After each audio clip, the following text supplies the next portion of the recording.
Hi, everyone, and welcome you to the launch of Successful Pop-Up in Your Downtown. I see a lot of familiar faces, but for those who don't know me, I'm Emmy Hahn. I'm the program coordinator for the Mass Downtown Initiative program housed at the Executive Office of Economic Development. MDI is the technical assistance program at the state level that provides technical assistance focused on downtown town center sustainability. And just a reminder, I had moved recently. I was over at the Housing and Livable Communities, and I'm now over at the Executive Office of Economic Development. And please, after this the presentation today, you have any questions, please get in touch with me, and I'll have my information. Today, the topic is pop-ups. This is an idea that started pre-COVID, and definitely I think a lot of people were intrigued by it, but has really taken off in terms of supporting bringing businesses to vacant storefronts and supporting small businesses. When I've discussed the concept and I talked to different communities throughout the state, I talked to a lot of business improvement districts, I talked to municipalities. I repeatedly heard, great idea, but the work to put it together would be full-time, and there isn't enough bandwidth or connections to make it successful. I heard it's very, very intensive. I've been watching Next Up for a number of years and think their approach and work with municipalities and small businesses demonstrates how it can be done successfully. To hear more about those experiences, I will now hand it over to Allison Yee, founder and CEO of Next Up. Allison? Hello, good afternoon. Thank you so much, Emmy. It's a pleasure to be here with you, and I really appreciate your collaboration in putting this together today. I'm going to go ahead and share my screen. We have a brief presentation prepared. And can everyone see that? Give me a little nod. Yep. Yes, excellent. So bear with us through the tech. We are so thrilled to have you all joining us today for this very special topic. And I wanted to give just a brief bit of context on UpNext and what we do and how our pop-up initiatives came to be. So we are a company that is headquartered right here in Massachusetts. I launched UpNext in 2018 on a mission to provide more accessible opportunities for retail founders to test drive brick and mortar without the long-term commitment that a storefront typically brings. And we do that through a multitude of different ways, but essentially Project Pop-Up came into the picture, which is what you may know us for, and part of how we bring this all to life. And so that happened in 2021. So I'll give you a bit of context. But first, I wanted to make sure that we're all on the same page in terms of what a pop-up is, what it brings to the table, and how we like to approach them. So essentially, it's a temporary retail activation, which is typically open for a limited period of time, a few months or a full season, but not more than a year. And sometimes it's just a week, sometimes it's very short, but it's a test of brick and mortar for a short period of time. And what's the why behind pop-ups? They are incredibly powerful tools. So they allow us to have a fresh mindset and a new approach to activating underutilized spaces or developing areas where we can use them as a tool for driving economic development. So there's something really exciting for the community to discover and support and invest in. And when we support small business, everyone wins. We have seen that time and time again. They are also very much focused on vibrancy over vacancy. And by that, I mean a vacant storefront is not driving traffic or business for anyone, whether it's in that specific storefront or the surrounding area. So it's really about a rising tide lifting all ships and bringing so much vitality to a particular area.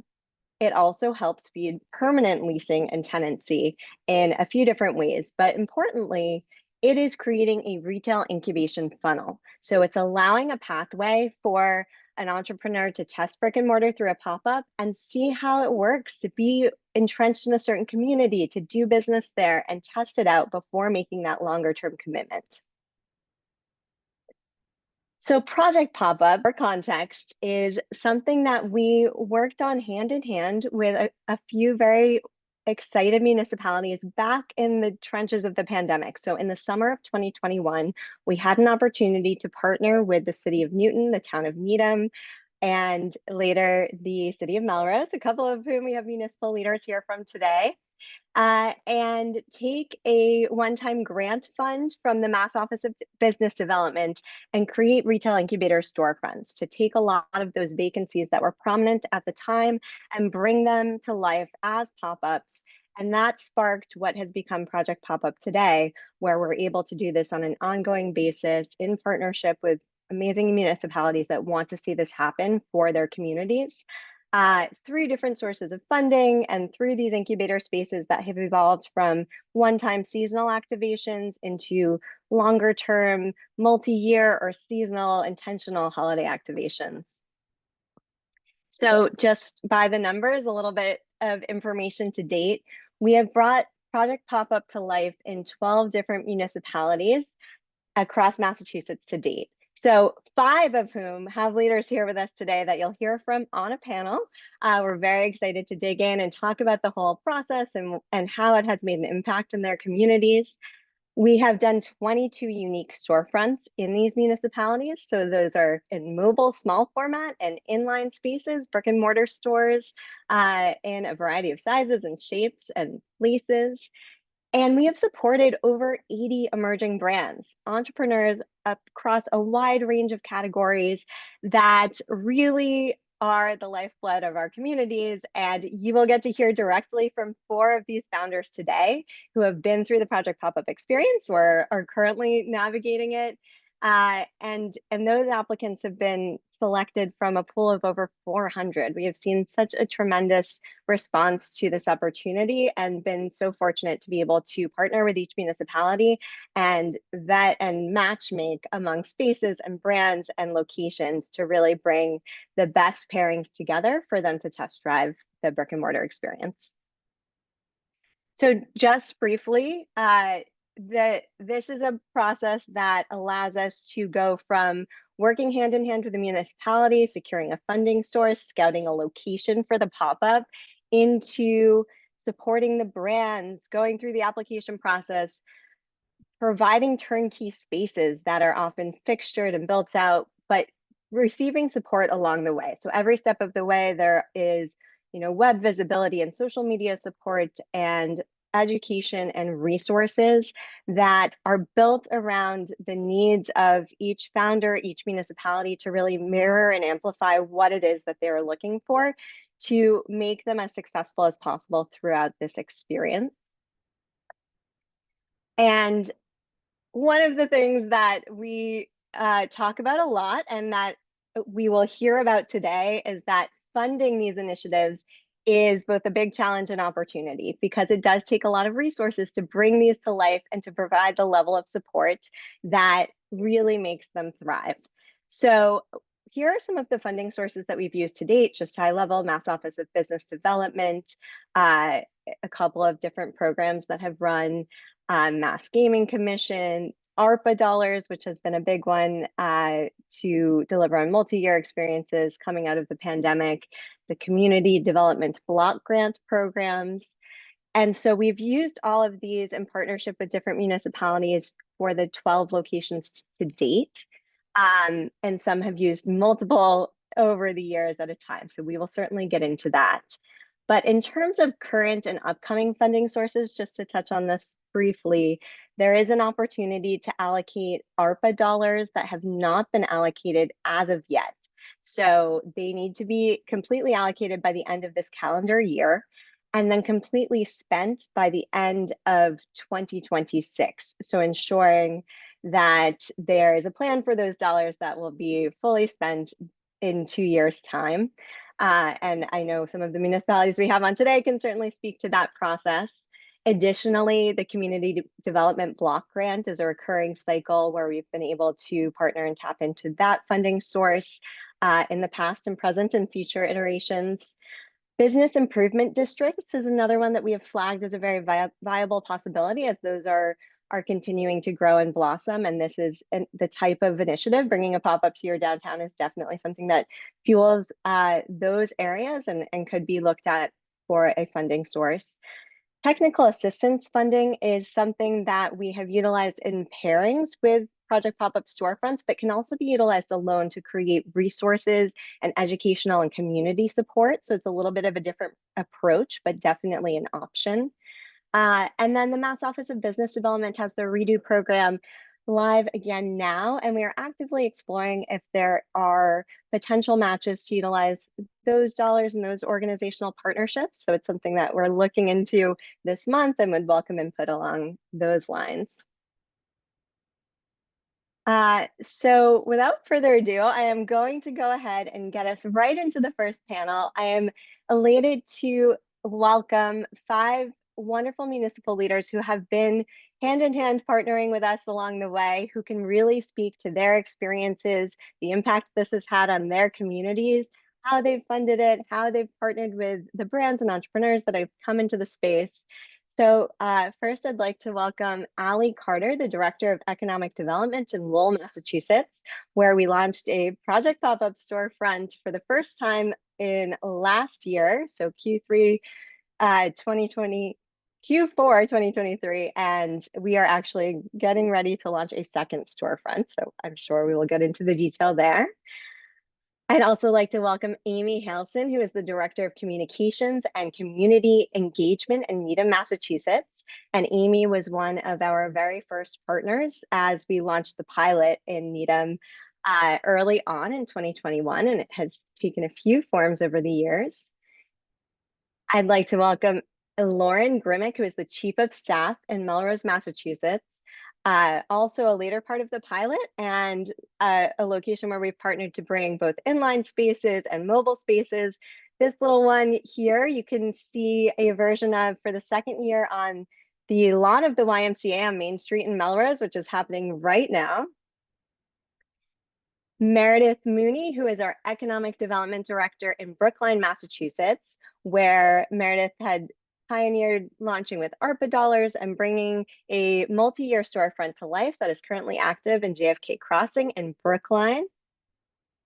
And last but certainly not least, Sal DiStefano, who is the Economic Development Director in Medford, Massachusetts, who we are working to bring Project Pop-Up to life with for a spring 2025 launch, and have also partnered with in Gloucester in his previous role, where we had multiple rounds of Project Pop-Up funded through different sources. So welcome to each of you. I'm going to go ahead and stop sharing my screen and make sure that everyone can see you. Thank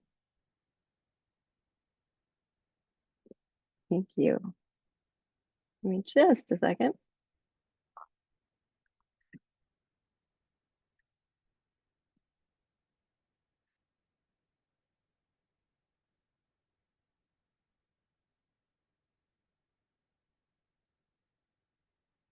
So thank you again for being here. I am thrilled to hear from all of you about your experiences firsthand. We have a very municipal leader heavy audience today. I know there are so many people who are very eager to hear what this experience has been like for you, what type of impact it's had on how you approach retail in your communities, how it drives economic development forward, and what the learnings and lessons have been along the way. So I'm going to have each of you answer the same question. We have just a few questions and not a ton of time, but I think we'll be able to cover quite a bit despite that. And for anyone who has questions, please continue to put them in the chat, and then we'll do a Q&A portion at the end live as well. So the first question that I know a lot of people are excited to hear about is why your town or city decided to launch a pop-up initiative. So Meredith, would you mind kicking us off if you could speak to that, and then we'll just run right down and chat among the group. Absolutely. Thank you, Allison and Emmy, for inviting me to participate in this panel. We certainly have a lot to say about our experience with UpNext and Project Pop-Up Brookline. So Meredith Mooney, Economic Development Director for the town of Brookline. Allison did not include this in her intro, but we have strong connections to UpNext. There was a time where UpNext was briefly headquartered in a really awesome shared workspace in Brookline Village. And even pre-pandemic, we had already seen the impact and benefit of UpNext and the pop-up model in Brookline Village. So UpNext had facilitated a pop-up in a vacant storefront in Brookline Village. And then I think maybe within a couple of years, the manager of that business, who was the manager at the time, actually went out on her own venture and opened her own storefront in Brookline Village based on the success and her experience through UpNext and that pop-up. So it's this lovely little jewel box of a store called Cadeau in Brookline Village, and it's been a great addition to Brookline Village. So UpNext was already on our radar, and we had several discussions about opportunities to streamline licensing and permitting and, you know, sort of make these types of pop-ups easier to do in Brookline.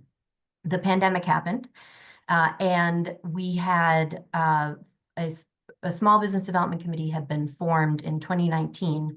It actually just ended up being really excellent timing, given the direction that world events took. And it was a really great line of communication between the municipality and local businesses. And then it was also a great source of guidance, direction, input when we were developing our local rapid recovery plan focused on Coolidge Corner and JFK Crossing, which is excellent program spearheaded by Emmy that I'm sure a lot of you on this call are very familiar with and participated in. And the director or the chair of the select board liaison and chair of the new small business development committee, who is very involved in the shaping direction guidance of the rapid recovery plan, had been talking about his interest in a business incubator for quite some time. So this was a recommendation that Brookline was sort of already very open to and interested in. And then I think based on the expertise resources we were exposed to through the rapid recovery plan, we included 2 pop-up format program recommendations in our rapid recovery plan. So participating in the rapid recovery plan really put us in an excellent position. Brookline, I know every community had sort of a different approach in terms of how it prioritized its ARPA funding. Brookline moved forward with a competitive process, and then the select board ultimately made the decision about what to prioritize in terms of funding. So we submitted many project applications based on the recommendations and concepts we developed in the rapid recovery plan, including one of our pop-up activations. And we asked big, expecting that we weren't going to receive all of the funding that we'd asked for. We requested somewhere in the neighborhood of $360,000 in ARPA funds to support a multi-year storefront pop-up business incubator activation, and received funding for all of it. So we are maybe halfway through our pop-up. It's in JFK Crossing, as Allison mentioned, which I think is probably something that's lost on a lot of people. I think people just assume JFK Crossing is kind of like the tail end of Coolidge Corner, our largest business area. We are on season 3 of our pop-up, and I think it's been a really valuable experience and eye-opening from the municipal perspective, because we kind of firsthand, with guidance and direction from Allison and Rachel, got a taste of what it's like to be a business owner looking for an appropriate location in Brookline, and what a protracted process that can be, and even frustrations, hangups when it comes to interacting with the municipality to get your space up and running. So it took us a while to find a centrally located space that was ADA accessible and within our budget. So we found a storefront that we're very excited about and happy with. And the objectives of our program were is multifaceted. So we are looking to activate a vacant storefront, generate some additional foot traffic that would be beneficial to some of the other neighboring businesses, and to provide opportunities for low barrier to entry for a much more diverse set of business owners, with the hope of building a pipeline so that, you know, they get a foothold, achieve some success in Brookline, and then are more inclined to spin off into another Brookline storefront when it becomes available. We also included some additional funds, which we utilize for UpNext to do some more entrepreneurship development, which has been exciting. I think we're still hoping that more people will take advantage of that added resource. So we are, I think everyone is approaching this as a really important experiment. We have not seen any businesses migrate into or spin off into vacant storefronts. But again, you know, we look at it as sort of the seeds are being planted, the connections are being made, and it might not be, you know, as quickly as we would have hoped, but we're hoping that we're going to see the benefits of building that pipeline. And I would also say that UpNext, in terms of, I think communications, marketing, promotion, municipalities tend to be pretty limited in the resources that we have for those things. And I have been very grateful to just how sophisticated UpNext is in terms of the quality of the promotional materials and the social media, and working with our communications director at the town level to really try to utilize the town's communication networks to help promote this initiative and the businesses that are there. So. Meredith, thank you so much for that comprehensive overview, because I think that really sets the tone for all of the different things. It's hard to answer just any one question at a time. There's so many things that feed into each decision-making process, seeing proof of concept even beforehand, or understanding how you go about sort of talking through the process with all of the different stakeholders. Allie, if I could have you jump in for just a minute talking about how you came to the decision to launch a pop-up. We will definitely continue going around the room and sharing lots of insights on the entirety of the process. Sure, thank you. So we had, it was also a recommendation in our rapid response plan for downtown Lowell. But there were just spaces available that were empty, and we kind of had this attitude of like, why not try something fun? And we had ARPA money. Like, it all just kind of came together so easily. So I made the proposal because we also had a competitive process and I had to convince people it was a wonderful idea.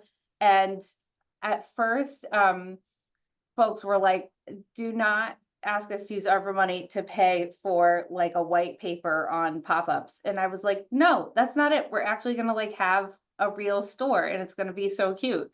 And it is. And thankfully, you know, they went they went along with the idea, and it's great. We're on our 4th season in our first store, opening a second one.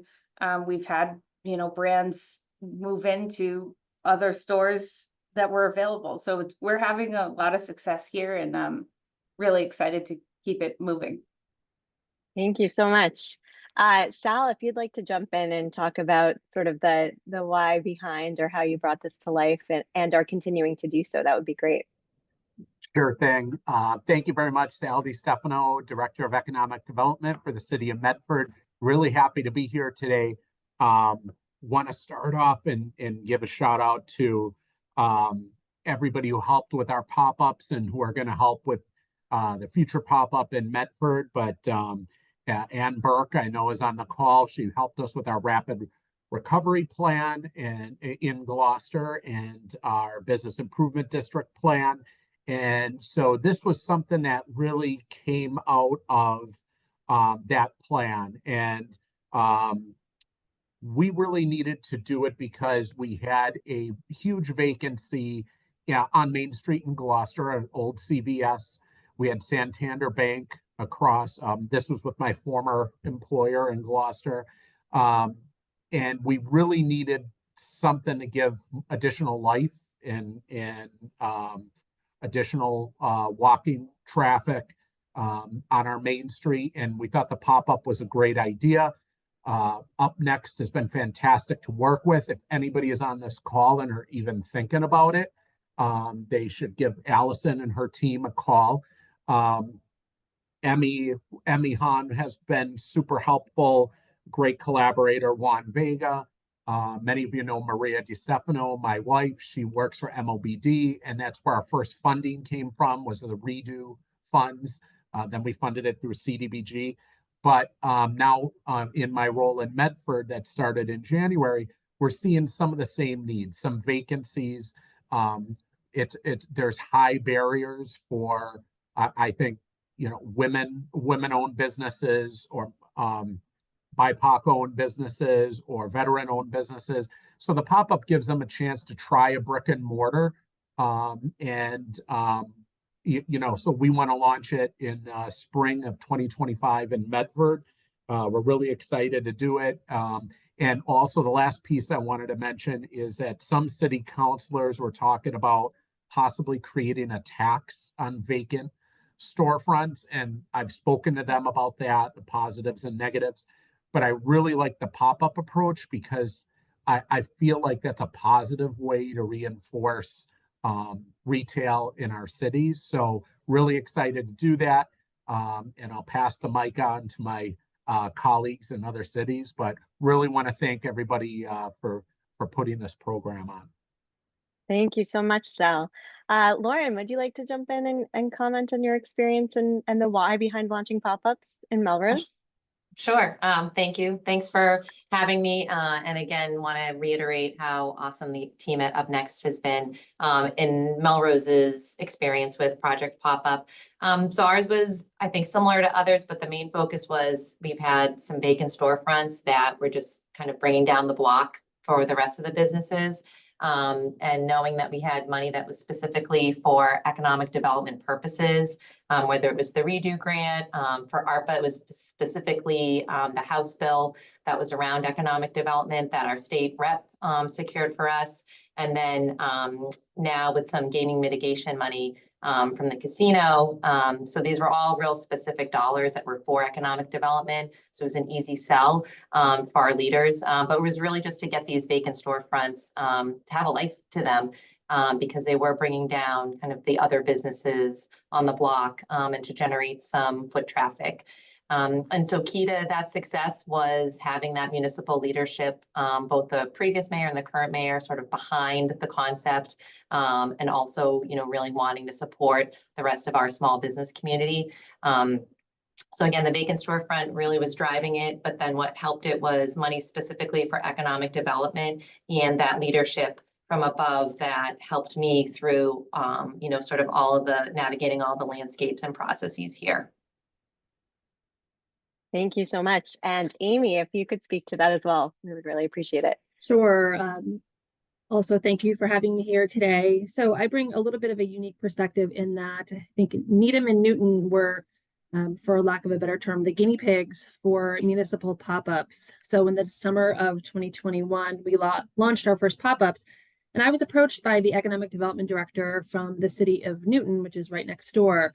My prior role in the town of Needham was economic development manager, and she reached out to me and said, hey, I have this idea, we want to partner with another municipality to apply for some redo grant money to start something, some pop-ups. And I had known Allison through our local chamber of commerce. And so we started conversations and started brainstorming and put our heads together and came up with a plan for this. Now, like every other municipality, we had vacancies in our town center. It was the middle of the pandemic.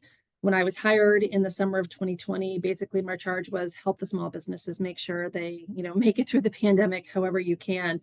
And so we saw this as sort of a lifeline for the small businesses to help infuse new energy, bring in more foot traffic, generate some interest and excitement and curiosity from folks wanting to visit Needham Center and visit the pop-ups, and then subsequently the surrounding businesses ended up benefiting. But one of the biggest concerns I had at first was how much of my time is this going to take, and that was certainly a concern I hear from a lot of municipal staff. And honestly, this was very easy, very easy. UpNext did all the heavy lifting. I just basically had to reach out to the commercial property owners to convince them that participating in this was a good idea.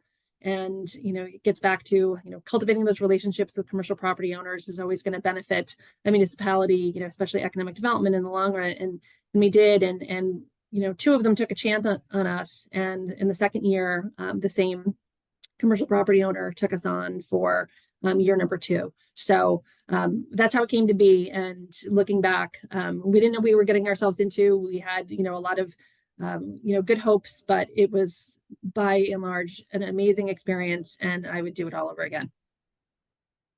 Thank you so much, Amy. That brings me right back to that time during the pandemic when things fortunately are very different now, but there was a lot of brainstorming around what this looks like, how it will work, how we move forward with it, and things have evolved quite a bit to where we are today. If you could just briefly touch on your funding source and then any long-lasting impact, I'll have you kick us off for the next question. Sure. So our funding source came through a redo grant. We partnered with the city of Newton to apply for the redo grant funds, which helped underwrite the cost of everything. So the town itself did not expend any funds towards this. And then the second year, we also did a redo grant, but with a larger list of municipalities that were in partnership. So the success of Project Pop-Up in Needham was really remarkable. In fact, I'd like to tout us as one of the major success stories out of Project Pop-Up, in that one of our pop-ups in year 2021 has turned into a permanent business. And she is thriving, and she has done so well. In fact, in 2023, Westleaf Designs, which is, if you've never heard of her, please look her up. It's a really great business. She sells tropical plants. And during the pandemic, everybody was, adopting puppies and looking for house plants, and because everybody was spending so much time at home. And so she transformed this business into sort of a tropical plant pop-up, but also has now, post-pandemic, has parties, does corporate events, and also has expanded her business where she actually goes into businesses, into homes, and recommends tropical plants for your residents or your business, and then takes care of them. She is a person, that is just full of energy, and has been just an amazing addition to Needham downtown. So in 2023, she won the Retail Association of Massachusetts, the Retail Innovator of the Year in 2023. So she's been featured. Oh my gosh, Allison, you can jump in and say she's been all over the place. She's been on, HGTV, all kinds of incredible press. Yeah, she's got a huge social media following. She's incredible. So if you haven't heard of her, look her up. Westleaf Designs in Needham, Mass. So 2 thumbs up for the whole process. Your team at UpNext made it very easy, and we were very pleased with the results. Thank you so much. And I really do appreciate the compliments, but I also have to say that really strong partners through the municipality, through the entirety of what goes into bringing one of these storefronts to life. We couldn't do it without that type of partnership. And, each of you and truly all of our partners have been really instrumental in making this all work, because there's such an incredible knowledge that comes with being a part of a municipality, and then having a slightly outside view to bring all the pieces together. And then the third piece of the puzzle is, of course, the brand partners, entrepreneurs like Wesley and others who we'll hear from shortly, but it's really a very collaborative process through and through. So Allie, would you like to jump in and speak to the impact it's had? I think we've pretty much covered funding mechanisms. We can get more into that for Q&A as well, but impact to date and hopes for the future for Project Pop-Up? Yeah, so everyone who has participated as a brand has been super happy. So Ken, who's here, hi Ken, you'll hear from him later, but Ken was the first brand in our pop-up, and he literally is opening his own store right next door to the other one that is still a pop-up. So like, I'm obsessed with that. It really doesn't get any better than that. All the brands that have gone through have, even if they weren't sure about like renting somewhere permanently after, felt like they learned a lot about it. And to me, that in itself is a success. And we're doing so well with it here that, yeah, we're opening another one, and we have applied for grants to do other fun things too with UpNext. So I hope I'm not making it sound like it really is just so easy. You all do such a good job. It's like, I feel like it's a very set it and forget it thing for me. Like, I don't have to like worry about it. We did the work to like get it set up, find the space, and now it just sort of like works so nicely. I love it.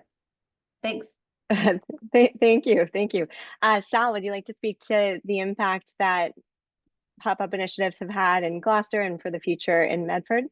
Absolutely. Thank you. I feel the same way in terms of, when we created it in Gloucester and UpNext jumped in, they took care of everything, soup to nuts. It was great. The impact was, not only did we have several businesses take part in it, I think about 13 in Gloucester and counting, but one of them, which has a funny name, Masshole Biscuits, opened up a storefront on Main Street, which was the original goal of the program. We were really happy about that. I also think it's something that is oftentimes overlooked, but it is kind of a victory in a way, or at least a silver lining, when a entrepreneur realizes that maybe brick and mortar is not for them. And let's say they have an online presence and they want to stick with the e-commerce. I think it's a win in that way, because somebody learned kind of the positives and negatives of a brick and mortar without signing a 5-year lease, right? That a lot of landlords recommend. And that's good, because no one wants to see, it doesn't help a city if a business goes in and then goes out of business and closes in 6 months. So I think that's a positive that's often overlooked, is when folks figure out, you know what, I want to stay online, or take another route.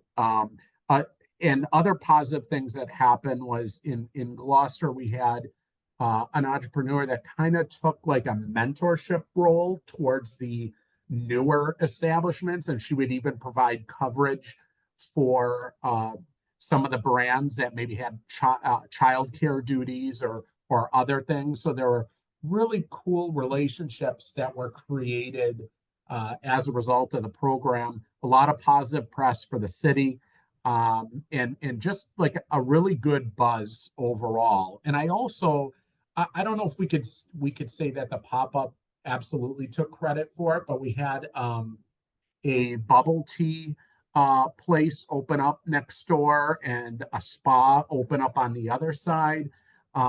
Maybe some of that is the positive impact of having a really vibrant pop-up program. And lastly, I feel that it also provided hope for those who traditionally receive challenges in getting leases from landlords or financing. So many positive attributes, positive impact. Again, can't say enough about it. Thanks. Thank you very much, Sal. Lauren, could you speak a bit to the impact that pop-ups have had in the city of Melrose, past or present, future? Yeah, we've had similar experiences to, my partners in other municipalities, where we have 2 businesses who are now in their 2nd and 3rd year of being on their own. They're, fully secured a space on their own within the city, 5-year lease. They're doing great. They've graduated from the pop-up program, so we're really thrilled for them. Had they not had this pop-up opportunity, I don't know if they would have taken their concepts and their products from, online and farmers market to the sort of broader, smaller retail world that we have. Without reiterating everything that everyone else has said, because I agree with it, just I wanted to just touch quickly on the funding. 2 things that I think helped Melrose was that one of, some of our funding was through the state economic development bill. And so having this on the radar of our local delegation was really helpful. So when they're thinking about trying to find funding opportunities, so if this is something that you've already done or you're thinking about doing, if your municipality can talk it up with your local delegation at the state level, I think that that's helpful. And then also talking about it with your colleagues. So with the gaming mitigation money that we're getting, I didn't even know that, quite frankly, the city was going to be applying. The Health and Human Services Director was leading that charge, was looking through the grant, understood that the pop-up could be, a great part of the grant application, because I had talked it up with him in the other phases. So if you are either thinking about doing it, or if you've done it and are looking for more money, talk it up with your colleagues, those other department heads who may see a grant opportunity that you're not aware of, and it may fit into. So this is the sort of importance of, being the spokesperson for the project is really important. Thank you, Lauren. And we have just 1 minute left, but Meredith, I'd love you to comment on sort of current or longer term aspirations with a multi-year project for the impact. So I think one recent exciting development is that, and I was not at this lunch last week or the week before, but Allison was there with some of our other economic development staff and some of the brands that are currently in the pop-up space. There's a bank across the street from our pop-up location, and they're very excited about the concept and have been really reaching out to the pop-up vendors. So I think that that's an example of the type of network that we'd really like to strengthen and continue to build out.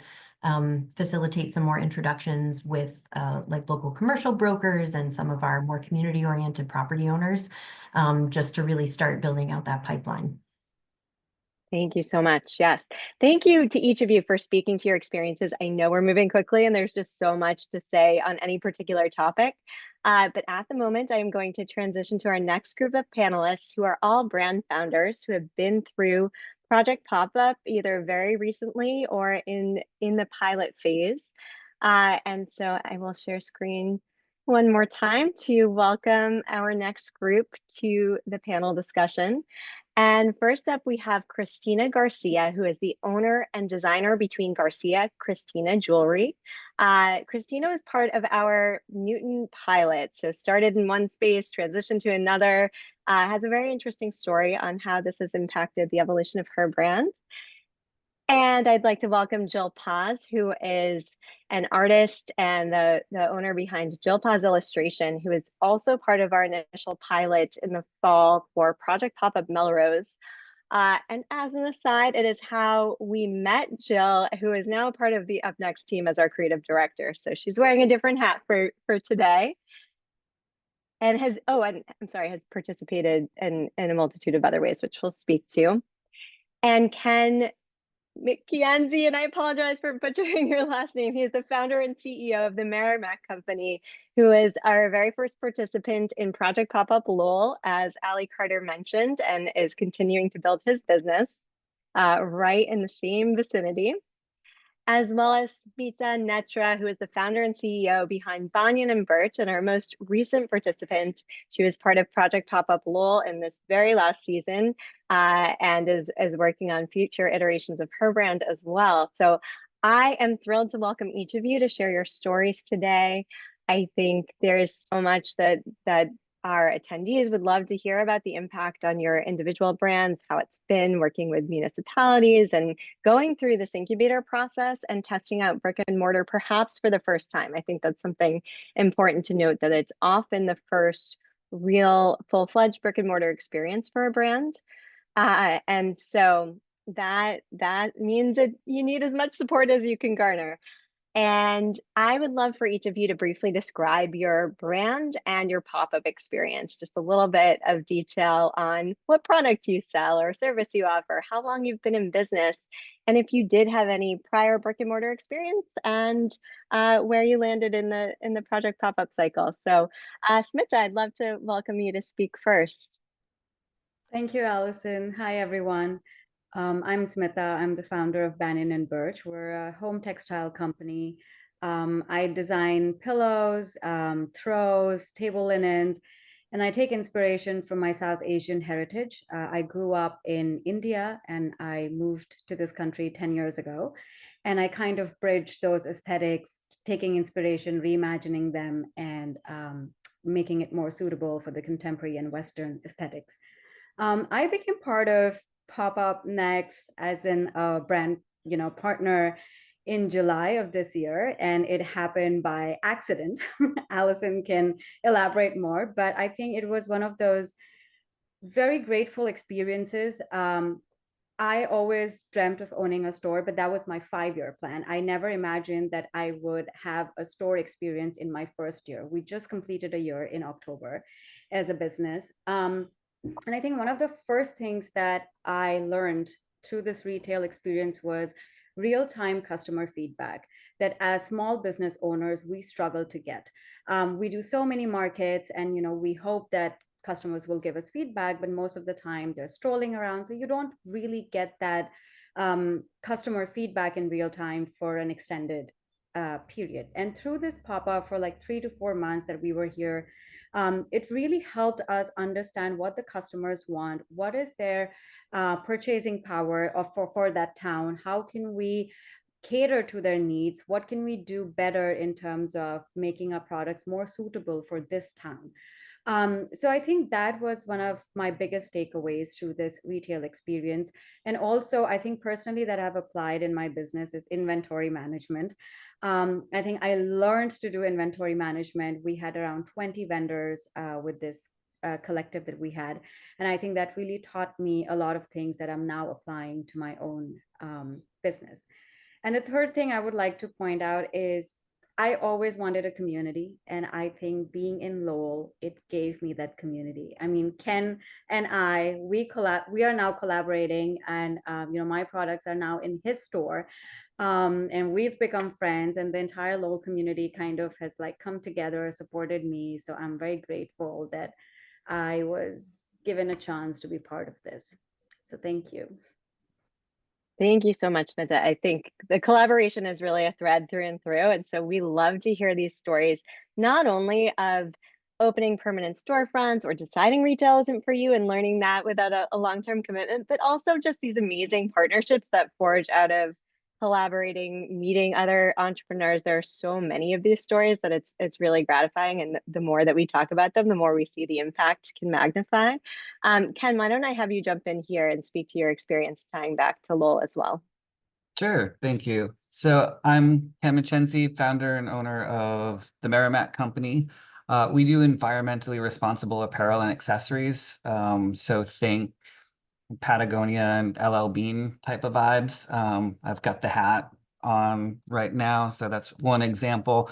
Hoodies, tees, beanies, a line of dog products, all focusing on using organic and recycled materials that have a smaller impact on the planet, but super high quality stuff that's built to last. So you're not constantly buying the same thing over and over again. I've been in business now with the Merrimack Company, just hit 3 years, about a month or so ago. Had my first retail store in Lowell. It was never the plan to open a business in Lowell, but it just kind of happened because Lowell made it really easy. I can get into that a little bit more later. But for anyone familiar with Lowell, I had my first shop in mill number 5 here, old converted textile mill with a lot of independent shops inside. Bounced around the mill, started in a tiny little closet hidden off in the corner, and then kind of grew into some of the bigger spaces within the mill. And then I guess serendipitously, I saw an ad on Instagram for a project pop up. I was like, that seems cool. I applied, not expecting anything from it. And then, as was mentioned, got accepted as the first kind of cohort for the Lowell exhibit, the Lowell experiment. Got accepted along with my now business partner, Bernard of Mill City Mercantile. And so we jumped into the space together, and long story short, we just opened up a permanent store, as was mentioned, right next door to the pop-up. And I'm excited because we're targeting a ribbon cutting now, which, if we get the day we're hoping, it will literally be a year to the date of when we cut the ribbon at the pop-up to when we're cutting the ribbon at the store. I'll stop. Oh, I love that serendipitous full circle possibility. Christina, I would love you to speak to your experience, your business, your project pop-up experience, and where you are now. Yeah, of course. So I'm Christina Garcia. I own Garcia Christina Designs. I design handmade jewelry, and everything is sterling silver, gemstone, high quality. I design it here in my studio in Newton, and then I have it produced overseas. I did 2 pilot programs through UpNext. I started in the Newton Center one. It was so successful that I then had the opportunity to move over to a different pop-up. Simultaneously, I did and I do a lot of outdoor seasonal markets. I realized that for me, and like the stage I am with my family, with young kids, I did not have the time commitment right now for retail. And so I've really expanded on the markets. This year, I'm expanding into DC, New York, And so instead of opening a brick and mortar, I now lease a studio, also in Newton. And I host open studios. And I think most of the people to attend to my open studios are people I met at the pop-ups. So I'm really grateful to Allison and her team for the opportunity. I've been in business now for 7 years. I used to own a brick and mortar in Mexico. I'm Mexican and I've been here now for 10 years in Boston. Thank you so much, Christina. That's all super interesting. And Jill, I would love you to chime in and speak to your experience as well, and where you have gone with Project Pop-Up and in between. Hi. Okay, I could probably talk for 3 hours by myself about my experience with Project Pop-Up because it has not been a short experience. It's been cool. I started my business in 2020. I had a career pivot, and I'm an artist and illustrator. I had dreams of making greeting cards and art prints and stickers, and just said, okay, what the heck, I'm gonna do this. And Project Pop-Up really gave me the opportunity, and I'd lived in Massachusetts for, I think, 2 months when I applied. And thank you, Lauren and UpNext, for taking a chance on me. I popped up with 2 other brands that UpNext matched me with, which is great. And we were in a storefront for 2 months, and then we moved across the street because that store was going to be knocked down. Stayed there for the next 2 months, and then I had learned at that point that with my business goals, my lifestyle, I couldn't be in a shop with all my creating hours, because I'm hand making my products and drawing and sketching. I couldn't also manage a shop, even though I loved the customer interaction. And so each of my partners each took one of our previous locations and ran with it. The building did get knocked down, but then we came back with the mobile version of Project Pop-Up, which is my favorite type of retail experience, which is now, like we saw before on the green at the YMCA. It just gives each little brand like such a big, beautiful spotlight on them, and having a little space that you can fully deck out in just a day without big financial risks. I don't know, can't recommend enough, and it's my favorite, and I can't wait to do it again in December. Thank you so much, Jill. Yes, that has been a really fun addition to the landscape of Project Pop-Up, and how they can be right on a little patch of grass. It's not necessarily in a vacant storefront.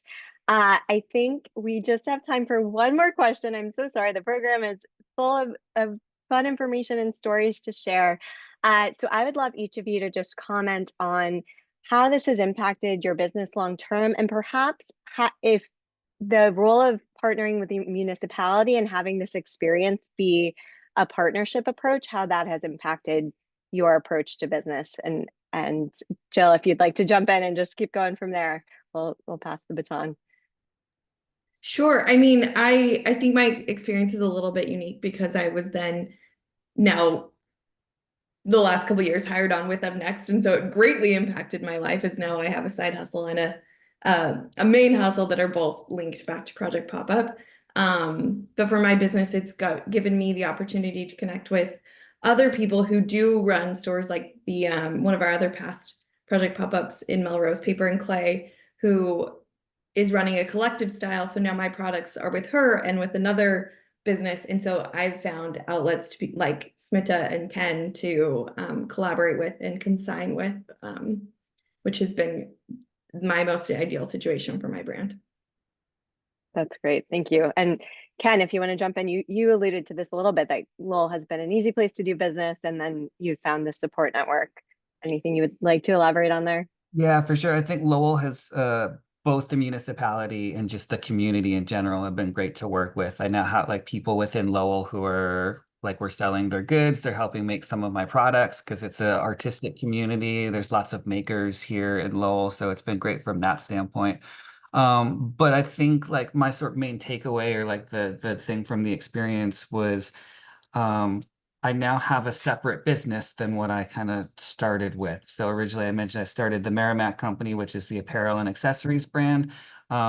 And now because of Project Pop-Up and launching sort of that like general store style approach with bringing in lots of other makers and vendors from the greater Lowell area to sell in our space. We were just trying to fill space because we didn't have enough to fill the whole, we had a big space. We didn't have enough to fill it all. So we brought in other people, and that has turned into a business, right? So now in addition to the Merrimack company, the new store is the Lowell General Store, and it's its own entity that's kind of living on its own. And we're able to do that because of the help and support of the city through grant money and funding, through being pointed to resources for crowdfundings that have matches, so we can earn more money to buy equipment and stuff for the store. We certainly wouldn't be able to do it without the help of the city. So, hey, thanks, Allie. Appreciate it. And I mean, that's why we're here. And then the thing that I get most excited about is what Smita alluded to before is I started this company on 3 principles: community, nature, and adventure. And the community aspect has been super rewarding. The community's so excited to see old abandoned storefronts get turned into something that's vibrant and active again. And everyone comes in and tells us how excited they are to have us in town. So that's been really rewarding as well. Thank you. And Smita, if you want to just briefly expand on that, that would be great. I think one of the things when municipalities get involved, for example, when you get like funded by the city, for me, it has definitely built in confidence and added credibility to my brand. And I think as a small business owner, that's so important. And like Ken said, everybody said every small business owner needs a community. And I think Lowell has been fantastic. I live in East Boston, and I still drive down to Lowell to meet all my friends because it has been such a welcoming community. And I mean, if tomorrow I can dream of having a store, it's because of the experience I got through UpNext team, the backing of the municipalities. And that to me is sort of like a dream come true, only like 5 years in advance, So I'm super, super grateful that how the city and UpNext team has come together to really help small businesses. And when, hey, small businesses grow, communities thrive. So. Absolutely. Thank you so much. And Christina, we will end with you with anything you'd like to add as a final note. Yeah, I mean, I just have to say that one of my best friends came out of this whole situation. So my community has grown. And I think the main take for me from doing the pop-up is it set me up to scale.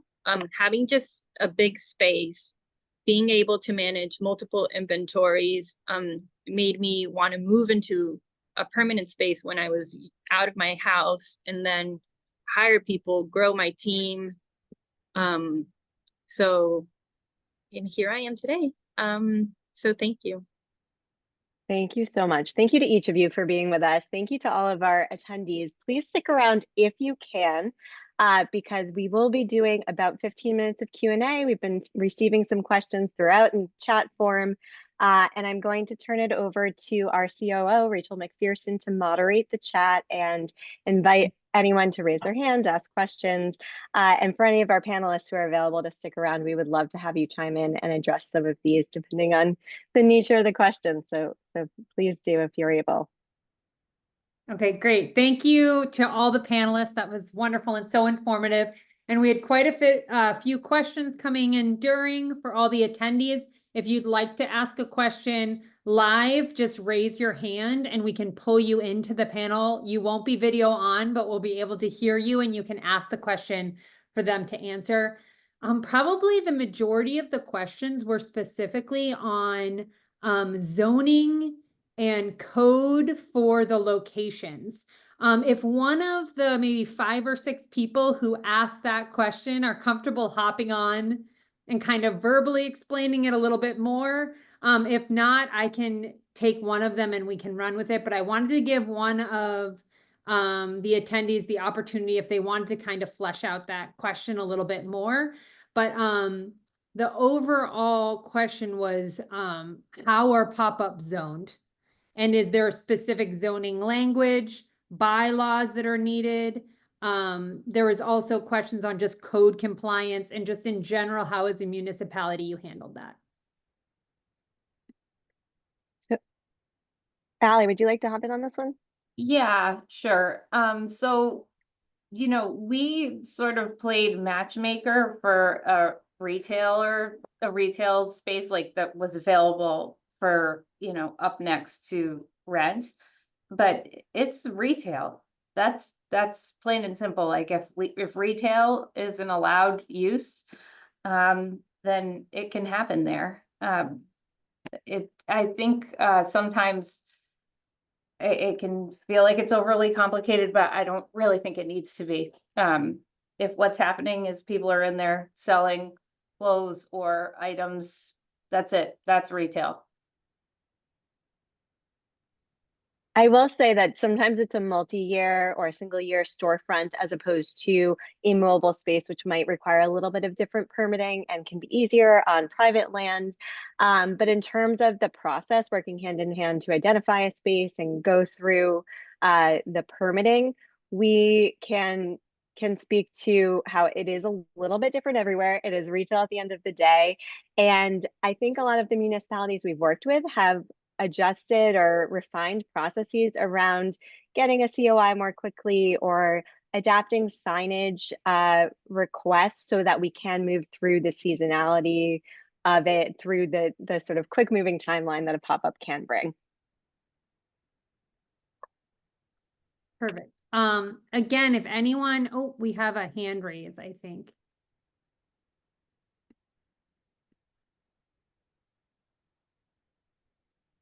Amy, you should be able to, I think, unmute to be able to talk.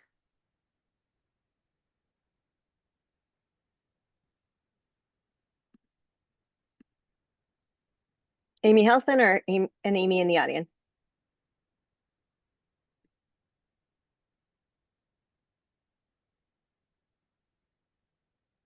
Amy Brown, you should be able to talk right now. I've asked you to unmute. Her microphone isn't working. She just asked about insurance. Oh, okay. In terms of insurance on behalf of the entrepreneurs?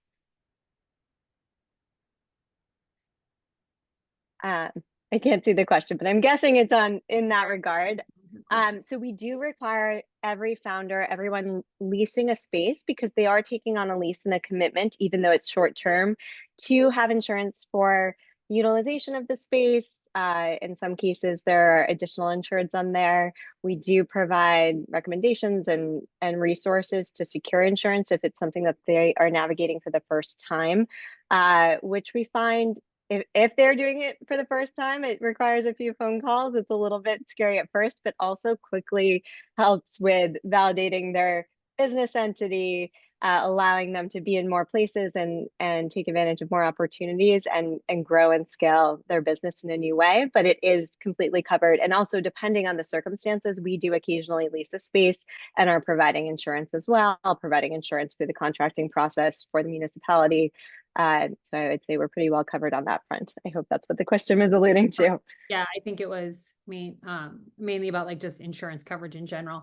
Another question, because I'm going to try to get to just as many of these as possible. Curious about the expectations regarding landlords. Are they expected to provide display equipment or updating of electric, et cetera? How much is the pop-up business itself expected to provide? And this is, I think, what is the balance between the town, landlords, and pop-up businesses as to fiscal burden? These are all great questions. We did answer a little bit. So I gave them Okay. an overview answer in text, but wanted to throw it out there to be able to hear from the town on that, and their direct connection with those landlords. I thought was a good question. Yes. Would anyone like to speak about landlord relationships and sort of the allocation of funds? I can speak on that as well. Allison, can I jump in? This is Sal. Please, yeah. When I was in Gloucester, we were fortunate that a nonprofit had reached out that had done a 100% affordable 40-unit building, beautiful brick building with ground floor commercial, and they wanted to do a pop-up. They wanted to do a retail incubator, so purely the educational component of helping underserved communities with starting a business. This was right around the time our local rapid recovery plan was wrapping up. And I said to the gentleman who spoke to me about it that we wanted to do a pop-up incubator. So we tag teamed on it, and we were fortunate that there's a nonprofit landlord, so they were really flexible about our start time, ending time, rent, stuff like that. They also received a grant from an outside organization. So that worked out well. In terms of Medford, we are talking to several landlords to see if we can identify a space. And the challenge with a for-profit landlord, of course, is you can have ones that are really community minded, but to turn down a 5-year lease deal from a well-known entity, it's tough to compete with on the municipal side. But we are working on that, and had some really promising initial conversations. So I would say to anybody in the group, if you can luck out like we did in Gloucester and find a nonprofit partner, that would be huge. If you're strictly looking at for-profit landlords, I definitely gear yourself towards more the community-minded ones and ones that own enough real estate where they can, take a little bit less in rent. There is, I'm sure Allison will get into different structures and everything, but they do get some rent.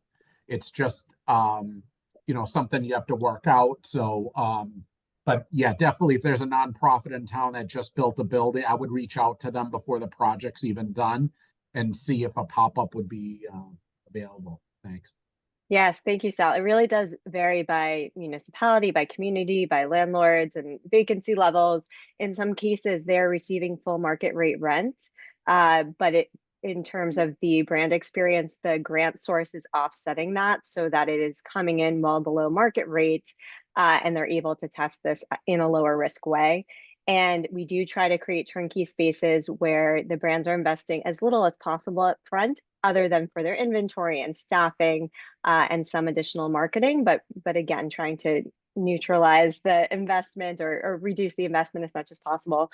I believe someone has their hand raised. Was it Mark? Yes, Mark.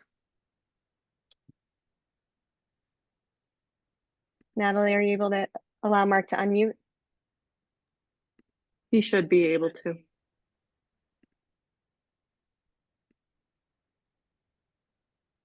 Yes, There we go. this is all very exciting, but I wanted to know, what are the costs for an individual person who wants to do a pop-up? I was just wondering. So just to be clear, Mark, are you speaking as a founder or a business owner who's interested in launching a Yes, pop-up yes, within one of the incubator spaces? yes. Okay, great question. Sorry. Absolutely. It really does vary by location. So we have locations where the rent is $100 a month, as is the case in some of our Lowell spaces, where that is the primary investment on the real estate side, but then there are costs that factor in terms of having adequate inventory, having additional staffing coverage, investing in some additional marketing materials. But it can be very minimal if you are an established brand and you have some depth of inventory already, all the way up to much more in-demand markets where you're still paying a few $1,000s a month in rent. And so there's some costs that come alongside that.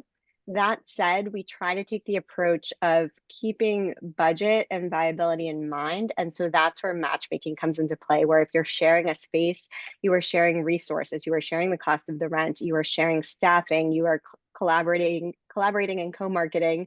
And then of course, having the layer of the municipalities and of Project Pop-Up support. So looking at really creative ways to reduce that financial burden. So unfortunately, it's not one straightforward answer because it depends on the particular opportunity. Melrose, for example, right now with their little mobile pop-up, as a brand, it's a $200 donation for the week to have an opportunity there to pop up. Can I follow up with another question? Please, yes. The Christmas season is upon us, even though it's not Thanksgiving yet, it's upon us. Is this an opportunity for a lot of artists and artisans to show and sell their wares? During the current holiday season or in general? Yeah. Well, in any holiday season, I mean, it seems like a very limited time frame, but it could be, most of the art centers around the state have holiday sales, and there's a lot of this activity going on, which is, quite exciting. And the examples you had of people who actually have done it, jewelry makers and illustrators and various other people, very impressive that they could do this. Yeah, so I can speak to it from the Project Pop-Up perspective, where we do seasons of pop-ups. So you might be coming in for a spring season or a summer, fall, holiday. So it's an application process where you can select what season and location you are interested in and to be considered for. What we're doing in Melrose right now with the week-long mobile pop-up is a little bit unique in that it's a much shorter turn. So it's a 7-week activation, and 1 to 2 brands at a time are rotating through on that weekly schedule. We do plan ahead as much as possible. So applications closed for that holiday opportunity a month or 2 ago, but there are lots of opportunities where you can apply for next holiday season in a space that is being created as an incubator with rotating brands, but not location. I don't know if any of the brands would like to comment on how they've done that seasonally, but there's lots of different ways that you can approach it. And Mark, I encourage you to test them all, to get out there as an artist or entrepreneur in as many ways as possible and see what fits. So I can comment a little on that. So Boston has a bunch of opportunities to pop up. Aside from everything that UpNext has, I do some markets like SOA, Snowport, they're long-term. I do, UpNext also has a weekend one that I've tried and is really good, in Kendall Square. All the applications go out really early, so if you want to try and do any holiday events, you should look into it more around like March, April. And capitalizing on holidays is very successful. So I highly encourage you to try any of those. Thank you. If I can just piggyback on that a little bit, having done just the holiday pop-up, but also having done something that's a little bit more seasonal, like season-based, I mean, as far as the experience of Project Pop-Up, I learned so much about running a retail store in times when it's not busy and what you do to stay afloat, hosting workshops, hosting events, getting other people involved to get through the door. And I think it was such a valuable experience for me, learning about retail firsthand, and what the retail calendar looks like, not just focusing on seasonal, which is now my strategy because I realized that didn't work for me, but it also has just helped my business because it taught me to be more versatile. Thank you, Jill. Art, I see your hand. We're going to go to one of the submitted typed questions, and then you'll be on deck for jumping in to be able to ask a question. So one of the submitted questions during was, I'm curious about business owners of vacant storefronts who aren't willing to participate. What's holding them back? And I thought that could maybe, if there's any municipalities that have had those conversations, are there things that you're finding are stumbling blocks holding back landlords that have those vacant storefronts? I'm happy to jump in and share an anecdote. So I had a couple of different commercial property owners that were hesitant to participate. One that's had a long-standing vacancy, and they were afraid that if they rented out the space temporarily to Project Pop-Up for 3 months, that it would preclude them from being able to sign a lease for a prospective tenant. And what I shared with them was that it is actually a great way to showcase their vacant space, because it actually looks, it's almost like when you're looking for a home to buy. When you go into a home that actually has furniture already there, it looks like people are living there. You can sort of visualize yourself living there as opposed to going into some place that's completely vacant. So, you know, that was one of the sort of arguments that was made. And, you know, he didn't come around. He's been it was sort of been a legacy property that's been in Needham Center for decades. And he wasn't willing to come around. But so I focused my attention on the folks that just seemed more open to these kinds of opportunities. And as I mentioned originally, that we had one of the commercial property owners who took on a project pop-up. And so it was, you know, once she had a good experience, it's then easier to go to other landlords and say, hey, you can talk to, you know, Joe Smith down the street who did the same thing and he had a good experience. So it's almost like if you get one or two on, it's easier then to convince others. But focus your attentions on the property owners that are amenable and see the bigger picture and see the value in it. Thank you, Amy. Thank you so much. And now if that's, we can move to Art's question. If we can move him in. Oh, yep, he's in. Art, you should be unmuted and ready to go.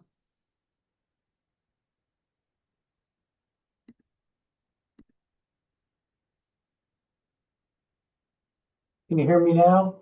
Yes. Excellent. Thank you for this program. It's super informative. It certainly gives me us all a kind of a top line view of how this works. Clearly, the municipality plays a key role, and I'm trying to understand the elements of the business model. And I know that that's exploring that fully is beyond the scope of the session, but maybe municipal partners can help with some of the basics. I'm interested in some procurement questions. Assuming the town can find funds, either through our operating budget or perhaps through ARPA, how does the municipality go about procuring a service provider such as UpNext? And in this model, does the municipality also procure a storefront, enter into a lease? And in each case, if so, what does that procurement look like? I can take this one if that's cool. Wonderful. Yes, please. Okay, so so for the way we did it in Lowell is total, you know, procurement law by the book. We put out our request for proposals. We looked for similar type businesses that do like activations on combis. But you know, we put it out there, we posted it publicly, and we did receive a handful of proposals. So it was a competitive process. At a previous position, I actually tried to run a pop-up myself in a municipally owned property.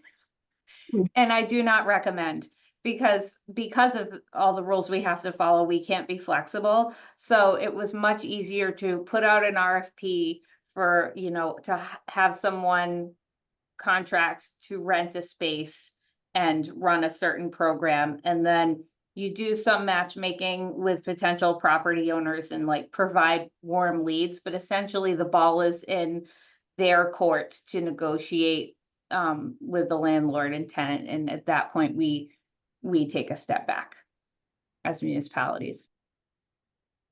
Thank you.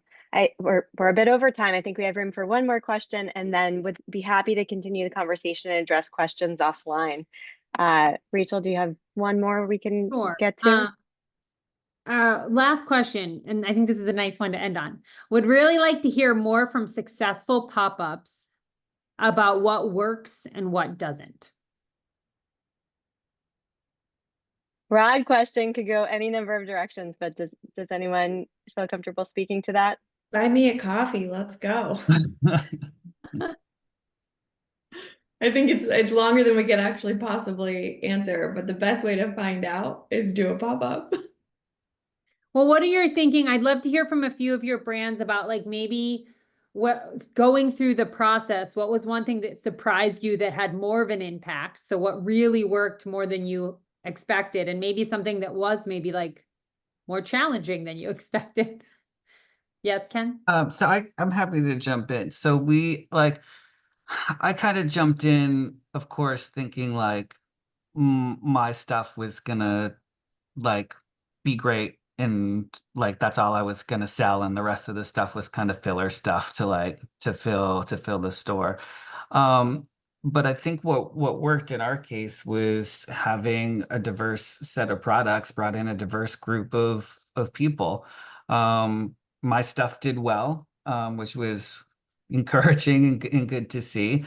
But then we brought in, like, as I mentioned before, we brought in a lot of other vendors and kind of did it as this like collective style or general store style, and was really surprised to see that like our pantry section was really, really strong, which I didn't necessarily expect. We found that the pet section, so we had like dog treats, did really well. And then quickly realized that there are a ton of pet owners in and around downtown Lowell, but no pet stores, which felt like a vacancy or a gap. So I think in our case, the short answer is what worked well was like looking for the vacancies or the gaps that we could fill. Find what was needed, find what wasn't available to people and what people wanted, and then provide that. And not being so beholden to like my own stuff. And that was a hard thing for me, was not being so beholden to just like my own brand and my own stuff, but be willing to allow that to take a back seat sometimes and focus on the things that, other things that people wanted. I think I'd like to add to that. I think having a vision, even though you have a short period of time, I think having a vision of how you want to curate the store really helps. I know I wanted to have a women's boutique, of handmade stuff, and not being married to like, oh, only my product should sell, but like it was more about if the store is successful, whatever products sell, then I am successful. I think that also helped in sort of curating and getting all the vendors together that matched my sensibilities and the curation that I was looking for. Thank you. Thank you so much. Well, I think we do have more questions we weren't able to answer, but to the attendees still on, please feel free to email us any questions you may have. We can definitely answer those on more of a one-on-one basis for you.